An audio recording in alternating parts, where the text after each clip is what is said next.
शरद पवारांना गावोगावची नावं तोंडपाठ, पण त्या दोघांची नावं आठवत नाहीत. गोपीचंद पडळकरांचा पुन्हा वार. राष्ट्रवादी काँग्रेसचे ज्येष्ठ नेते शरद पवार यांनी काही दिवसांपूर्वी केलेल्या वक्तव्यावर भाजप आमदार गोपीचंद पडळकरांनी उपरोधिक टीका केलेली आहे. वाळवा तालुक्यातील वाटेगाव येथील बिरोबा मंदिर उद्घाटन कार्यक्रमात बोलताना पडळकरांनी पवारांना लक्ष्य केलेलं आहे. सांगली जिल्ह्यातील वाळवा तालुक्यातील वाटेगाव येथील बिरोबा मंदिर उद्घाटन कार्यक्रमात पडळकर बोलत होते आणि त्यावेळी त्यांनी आयोजकांचं कौतुक करताना शरद पवार यांना लक्ष्य केलं. ज्येष्ठ नेते शरद पवार यांनी काही दिवसांपूर्वी मतदानाच्या कथित हेराफेरीवरून मोठा गौप्यस्फोट केला होता. विधानसभा निवडणुकीच्या आधी 2 जण माझ्याकडे आले होते. आम्ही तुमचे 160 आमदार निवडून देऊ असा मोठा दावा केला.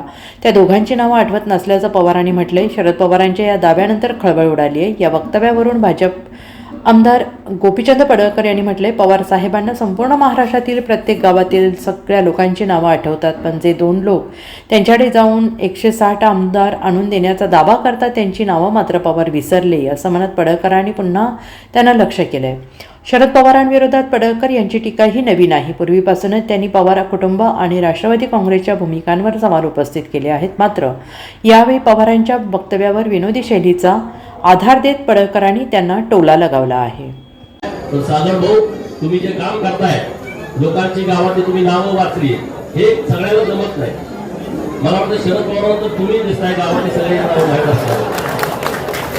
शरद पवारांना सगळी नावं माहीत आहेत, तर ते 2 जण 160 आमदार करतो म्हणजे तेवढी 2 जण नाव विसरले, बाकी सगळी त्यांना माहीत आहे. तुम्ही गावातल्या 50-50 लोकांची भावनी मला सांगितलं की सागरला एका गावाचे 50-50 लोकांची नावं माहिती आहे. तर मी मनापासून खूप खूप शुभेच्छा देतो. Bureau report, SBN Marathi, Mumbai.